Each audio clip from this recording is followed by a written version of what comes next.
Hello guys and welcome to Airway Sim episode 5. It's been nearly a week since the last episode, but I have been busy. I have had some difficult final exams which I am not sure if I have passed, but besides that it is time to get back into some Airway Sim. Now, of course, we're playing here in Game World 4, and as you guys can see, we are turning now a good profit, and additionally, at a very good margin. As you guys can see, our weekly margin is approaching 30% after tax, so this company is doing very well in that sense. But I think it's finally time to move on and start expanding our horizons. Well, obviously I just haven't been playing for a long time, so all my routes have had a lot of time to increase in route image. As you guys can see, all of my routes are approaching 100 route image now. And if I just take a look at my Manage Routes tab, you guys can see that almost all my routes are now running at a very high load factor. And in addition to that, I'm also able to charge a decently high price. Even at these, because the load factor is so high, and I'm usually the only one operating certain routes like this. It really frees me up to just charge a lot. Also, the fact that the cargo partition is nearly always full, since to the destinations I'm flying to have cargo demand, it helps my planes be even more profitable. So, I'm not quite sure what kind of more new routes I want to start opening up, but I need to just take a look at the demand and see where I can find any, because obviously I haven't taken a look at this in a while, and sometimes it can change a lot in the course of a little amount of time. Now, one thing I'm considering is what should be my second fleet type. Basically in this game, of course, one very important factor is keeping your fleet types down. For example, you really do not want to ever operate more than 3 fleet types, which means you have to basically try and encompass as much demand as you can with 3 fleet types, or you can try and be very efficient with your 3 fleet types. So, for example, I can either pick fleet types which enable me to operate at peak efficiency, or fleet types which allow me to cover the most amount of demand possible. Now, I'm not sure what I'm going to go with yet. Though I think because this company is likely going to stay small for a long time, I want to opt for a high margin airline. So I want to be making high margins, and the trick to having high margins is owning a lot of your fleet, as that's one factor, and another factor is just picking efficient fleet types. Though, in all honesty, most fleet types can act very efficiently already, assuming that you utilize them to the maximum. And what I mean by that is assuming you have high load factors and you haven't picked a ridiculously poor fleet type, so basically anything made by Airbus, McDonnell Douglas, or Boeing, just any Western company basically. Basically any Western company will offer you a really efficient fleet type. Now, what I'm looking at here is adding another weekly schedule, to high-low. The reason for that is mostly I don't think I can find another route which offers good demand, and high-low is also a really nice airport where I think I won't waste much utilization if I make another route there. Now, let's take a look. High-low. I can't remember what the airport code for high-low is, so let's look it up. And yeah, it looks like high-low is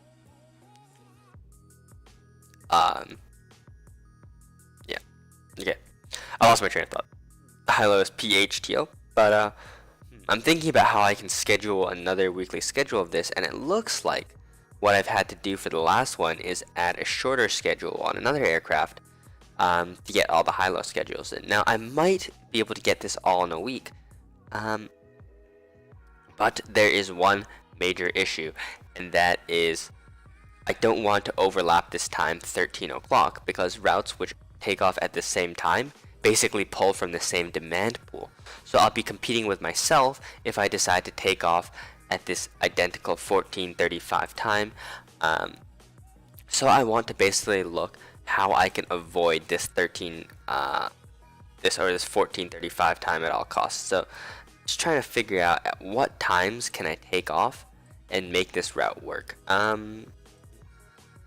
So it looks like the latest I can go is not much later than that. So let's try an hour earlier.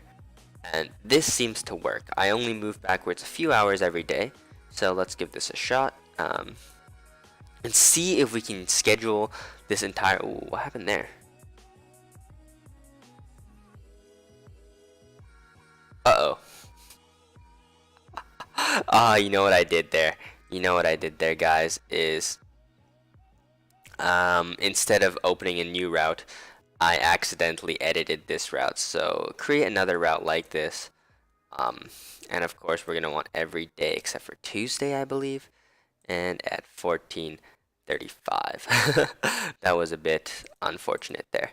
And we should be able to assign this right back to our aircraft here. And nope, it was Monday, which had no schedule, of course. Of course I was going to mess that up. There's no way I was going to get that right on the first try, wasn't I? Yeah, anyways, let's fix that up. And boom. There we go. Alright, so let's add our new schedule in for high-low. There we go. And now we just need to increment the time. So 11:45 is our next takeoff. That's not ideal because... Oh wait, no, that's fine. That's fine. Never mind. I for some reason thought that our last schedule was within an hour of that, but I obviously get a little bit confused when combining 24-hour clocks. And you know, I live in North America, so we don't use 24-hour time. So converting to 24-hour time sometimes gets me a little bit confused. So I kind of thought that was a different time than what it was. So what was it? 11:45. Yep, and there we go. And let's plop that in there. Oh, what the frick? What am I clicking? What am I clicking? Why did it clear the last high-low schedule? Oh my god, did I click edit again instead of create another route like this? Okay, well, let me try and remember what time I took off on Monday initially. I think it was 1 hour before, I think it should be 13:35. Oh, I'm sure this isn't right. I'm sure this isn't right. You guys who have good memory watching me right now are probably suffering a little bit watching me finagle with these times and trying to get them right. Yep, so now I have to move this back an hour. So we moved this back an hour. Or forward an hour. Yep. There we go. And so what's the pattern? Because there should be a pattern between the time increment between these, so I can probably do them much quicker than I am. So it looks like 13:35, and this one's 12:45. So it looks like we moved back by 50 minutes. Yep. So let's create another route like this. Let's just click that. I think we need 5 more. Okay. So let's do Wednesday and move back by 50 minutes. Boom. And where's my scheduling? There it is. And I also just got to make sure that I don't move back to a time which is unoptimal anymore. So Thursday, so I need to go first back.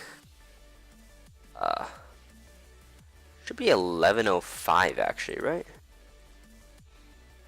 Yeah, I just need to make sure all these times are still optimal, and that is indeed still the case, which is very nice.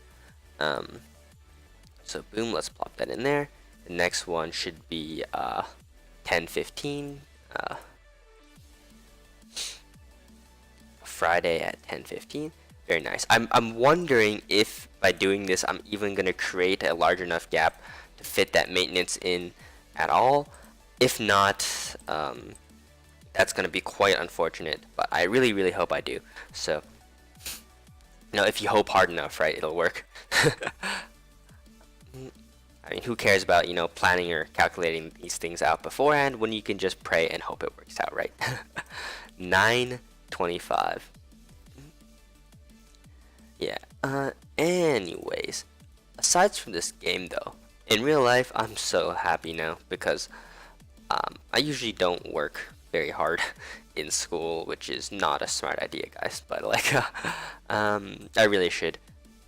And this was the first time I actually kind of studied hard, and it feels good to have done that and not give up on stuff you find too difficult. At the same time, though, I'm not really sure how well I did yet. It probably is much sketchier than I would have hoped for. Um, so yeah, it's like, kind of happy because it's now over and I don't have to think about that for a while.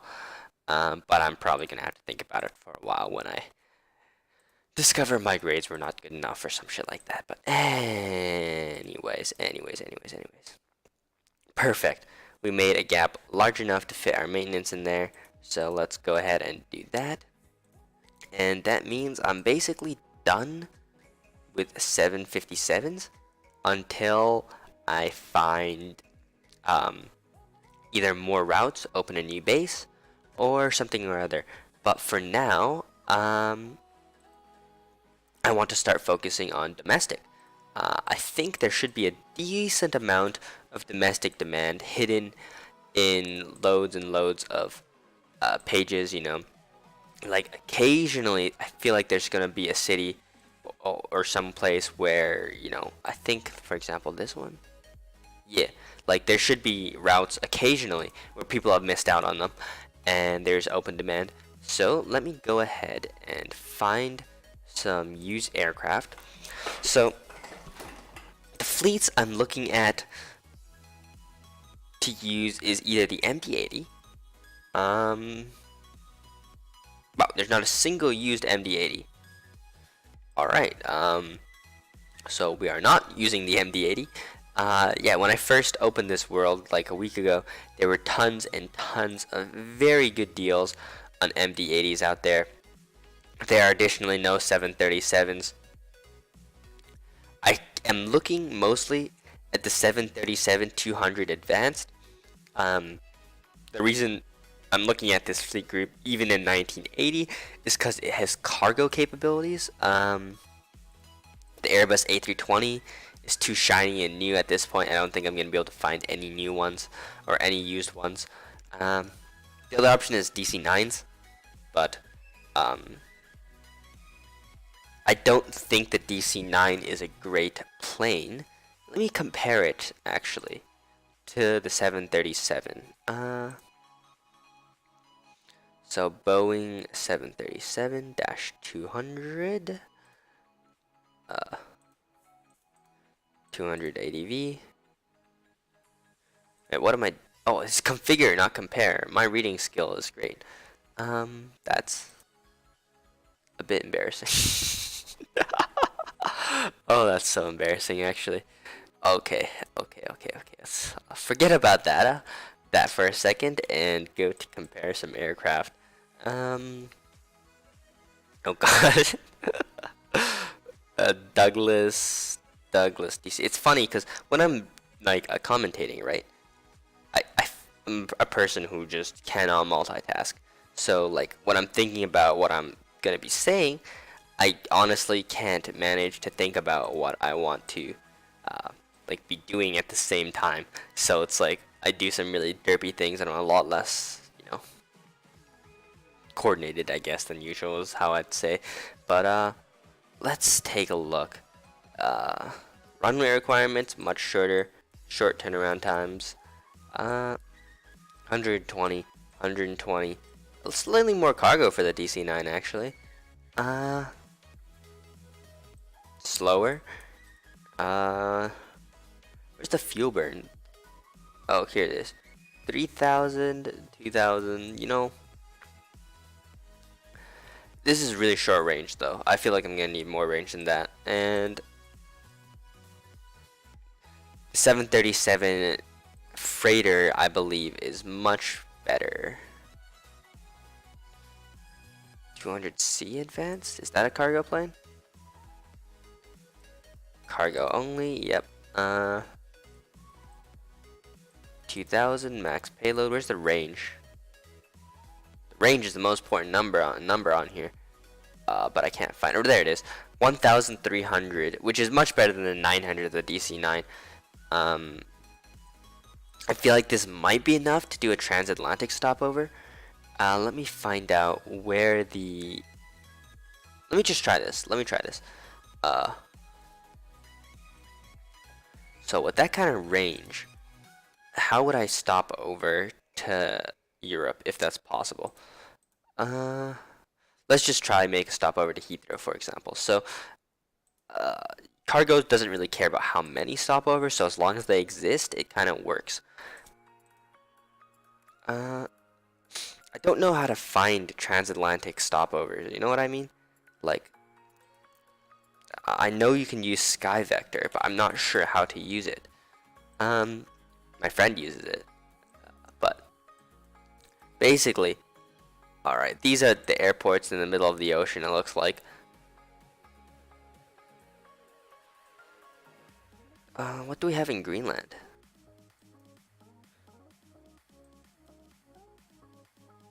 Huh.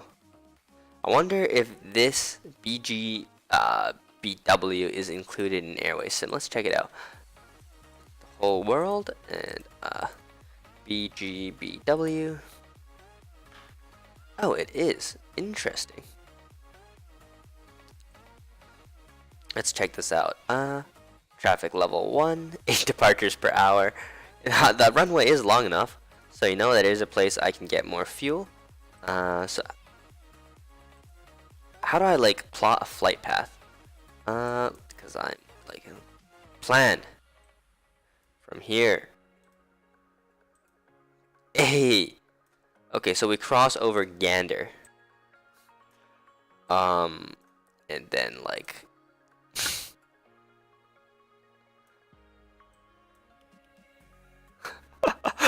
You can only do 2 tech stops, that's the problem. And like stopping like here and here, it would work. But this part is too long. So with only 1300 of range, I don't think I can do any of that. Hold on. Yeah, London and Atlanta are 1,300. So even if they're perfectly spaced, which they won't be, it's not quite gonna work. Even Gander is too far. Of course, like, yeah, I can just carry a little bit less cargo that distance, so it's actually okay. But so let's add this. Can we add another one? Okay, so let's change this to plan. Oh crap. Okay, that works. That just seems so stupid though. Like, I need something in the middle. There's nothing in the middle. Alright, it looks like there's just not enough range to go transatlantic. What other fleet types do we have? Oh god. A300's a little bit big for what I'm trying to do. Oh god.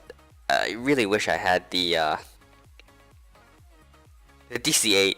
I wonder when that becomes irrelevant due to fuel and stuff like that, but like the DC-8 is still looking like a really fierce plane because the cargo version, as you guys can see here, it's oh, this is not a cargo version. Wait, is it? Oh, whatever. But it basically what I'm saying is these planes have a long range. So yeah, I guess they're kind of irrelevantly small now. Oh, here's probably the freighter. Yeah, 2,000. So that's more than enough to make some of those hops, but yeah, I have a feeling that plane's going to become irrelevant due to fuel cost quite soon. So what will it be replaced by? Will it be replaced by the 757? 757. When does this freighter come out? Oh, 757 freighter's not out yet. How many aircraft are... Oh, wow. Damn. That's pretty impressive. Okay, but Boeing 767. Why am I looking at large plane? I'm looking at a domestic. I'm trying to pick a domestic fleet type, and I'm out here looking at. Ooh. Is the 727 that old? This might work as a temporary fleet type.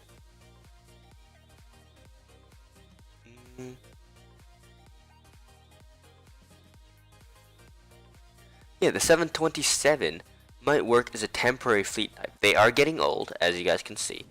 But without being very costly, I could just buy them out for the rest of their life, basically. They got a turnaround time which is equal to or longer than the 737. And why that's valuable for me is because later on when I look to replace these planes with 737 NGs or something like that, maybe even just regular 737 -400s or like classics or whatever, then I will of course be like I won't have to reschedule everything because these planes have a longer turnaround time anyway. It'll be waste of 5-10 minutes a day, maybe more, maybe like half an hour. But honestly, that's not a big deal. Also, the freighter version, let's take a look at it. Fleet type 200F ADV. It seems to have just come into production, but it seems to be 1700. That could work transatlantically.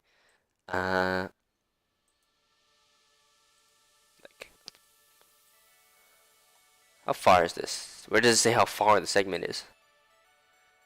800 nautical miles? How far is it just from Gander? 2000? With 1700 nautical miles of range. Can I get the range graph? Where do I get the range graph? Show me the range graph! What the? There should be a graph which shows you the payload over distance, but this should be pretty good because also I can just stop in Cork or something and this should work for transatlantic cargo. Yeah, I think I'm gonna go with the 727. Let's see if we can find any 737-200 advanced for sale. Boeing 727. Looks like it's going to be our next fleet type. I know I probably should have put more thought into this, but it just looks like a decent deal aircraft, which I can use for basically anything domestically. Let's go to used aircraft. 727. And I want the 200 ADVs, yes. Slightly more expensive as you can see, but I should be able to keep them in service for a bit longer before having to switch. Let's see, where are our cheapest 200 advanced? So here we got Pac Air selling them at 10 years old for 11 million, and we got 9 million. So let me see the difference between like Pac Airs and Hong Kong Air Ferry. Both high MTOW, I like that. And both really cheap. Yeah, so these ones don't seem to be worse in any way. Wait, the seating config.